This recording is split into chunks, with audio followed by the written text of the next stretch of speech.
Hello everyone,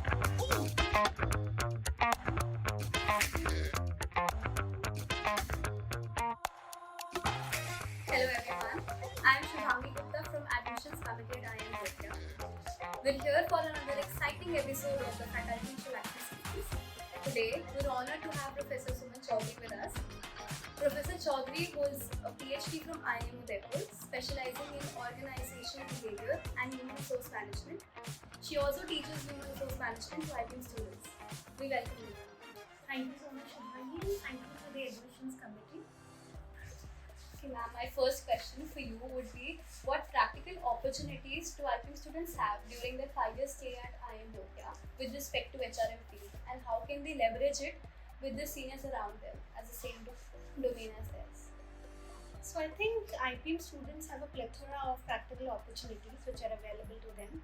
So I think the biggest advantage which IPM students has is that they are staying in a campus whose flagship program is MBA, and they are getting to get that exposure which MBAs get. So for example, I've seen students of IPM going and winning case competitions. So that is one of the opportunities which they get very early on. Apart from this, at IIM Bodh specifically, we have a lot of conferences.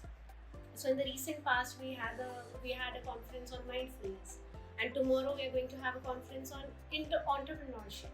So these people, they get to get themselves involved in these activities and see how these things are done.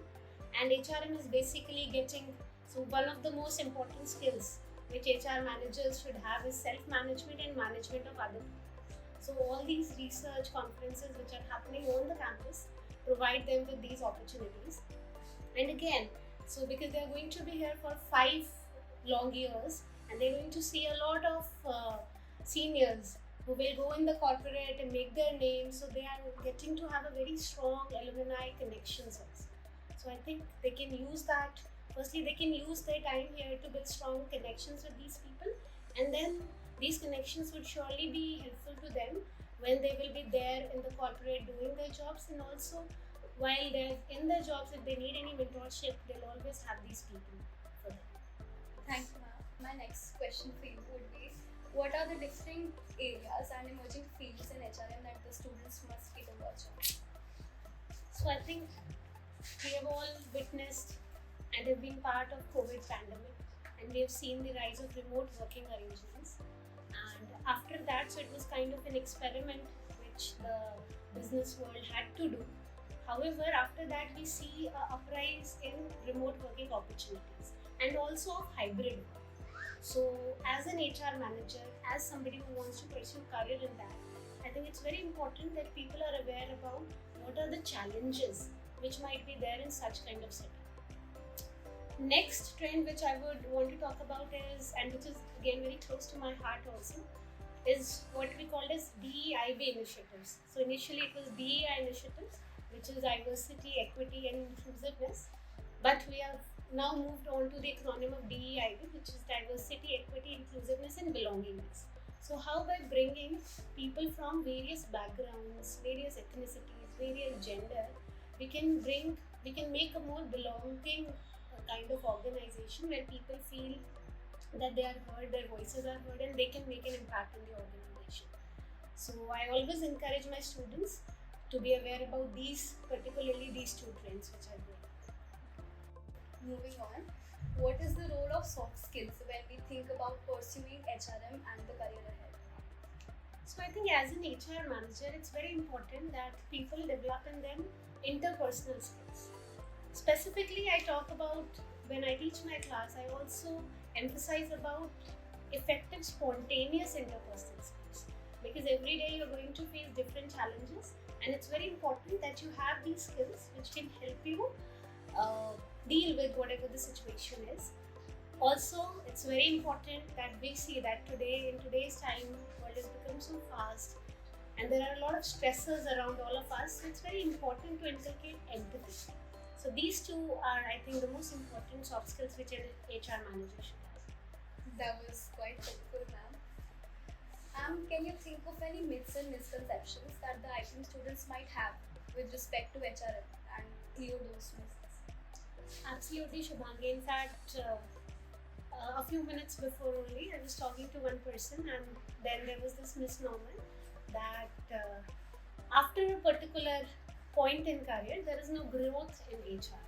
So I would just like to say that nowadays, with more and more importance of what human capital is and how humans are the biggest asset of an organization, there is this shift which we can see. If you look at the terminology of HRM also, it started with that maybe we will have a group of workers, maybe we will then the terminology became to staff, then it became personnel, but now we say them as human capital or human resources of the organization. We are saying that because various functions of HR that are there, and now you could have a distinctive career in them also. For example, you could be a recruitment manager. In that also, you could be a talent acquisition head of your organization, or maybe of the unit of that organization. That goes for your compensation, performance and compensation management also, training heads also, HRBPs. In fact, there are nowadays very fancy names also. For example, a well-being expert of the organization. So that person mostly also comes from a HR background. So yes, so this misnomer I thought I'll talk about today, that there is a stagnancy in career which might happen if they join HR, but that is not the case. Thank you, ma'am. That must have cleared a lot of doubts among IPM students. I hope so. So my last question for you would be, do you have any tips or advice to IPM aspirants? Yes, absolutely, Shubhangi. In fact, I remember giving this advice to the last batch of HRM students which I had, and it was that it's very important that we read and we stay updated with the whatever trends are going on. And for that, I suggest a lot of Business World magazines. However, I've seen that the attention span of students nowadays is limiting, and therefore I say that maybe we should move on and talk about some other media and platforms which are available now. So for example, there's a channel on YouTube, Harvard Business Review. So maybe you can follow that, and instead of going through the long detailed articles, if you don't have time, then maybe you want to watch a video there. So yes, this is what I suggest for the students. Thank you, ma'am, for your precious time and valuable insights. It was pleasing to have you here. Thank you, Shweta.